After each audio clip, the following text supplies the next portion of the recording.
tháng năm trôi qua chẳng thể nào hiểu ra vì sao năm xưa người vội bước đi. Còn nhớ mãi hình bóng ngày tháng nguyên khắc sâu, bên chung dù nồng người thích khăn chen với ta. Vẫn nhớ mãi hồi ức, nhớ về anh, từ trong ta chỉ mượn gọi tên người có hay. Luôn khắc sâu trong tim này, buồn ba nơi phong trần phiêu bạt gió xưa, tận tâm can nỗi sầu bị như rằng xe.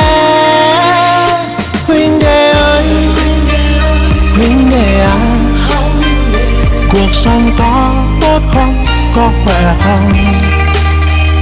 Chẳng hỏi anh về đây, chẳng hỏi thăm thế sao, một câu quan tâm nào thấy đâu. Huynh đệ ơi, huynh đệ à, vì cuộc sống ở nơi đây bình yên.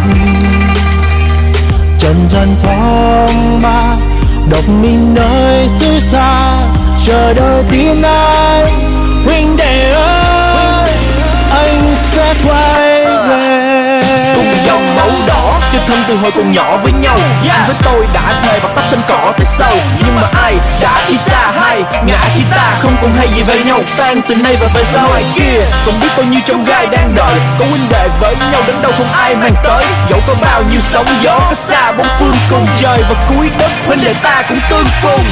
Từng tháng năm trôi qua chẳng thể nào hiểu ra, ở phương trời nào cuộc sống anh có ổn không?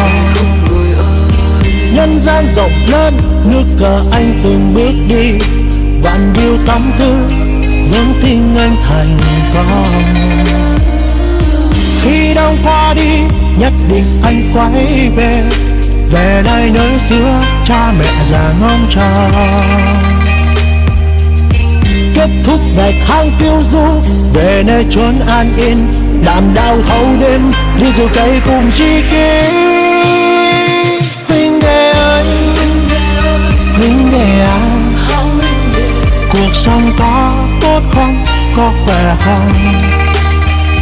Chẳng hỏi anh về đây, chẳng hỏi thăm thế sao, một câu quan tâm nào thấy đâu.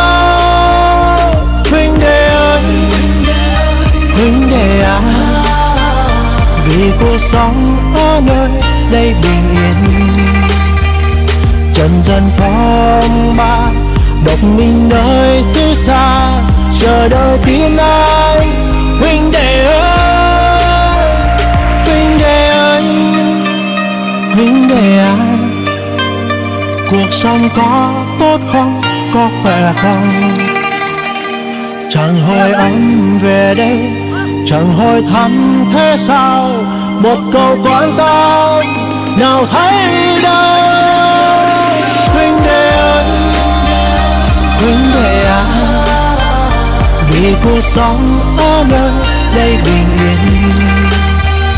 Trần gian phong ba, độc mình nơi xứ xa, chờ đợi tin anh. Huynh đệ ơi, anh sẽ quay về.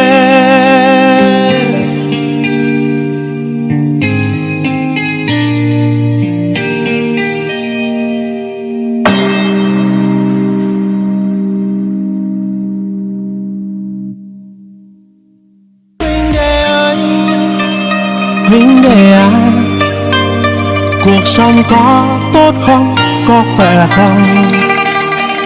Chẳng hỏi anh về đây, chẳng hỏi thăm thế sao, một câu quan tâm nào thấy đâu. Huynh đệ ơi, huynh đệ à, vì cuộc sống ở nơi đây bình yên.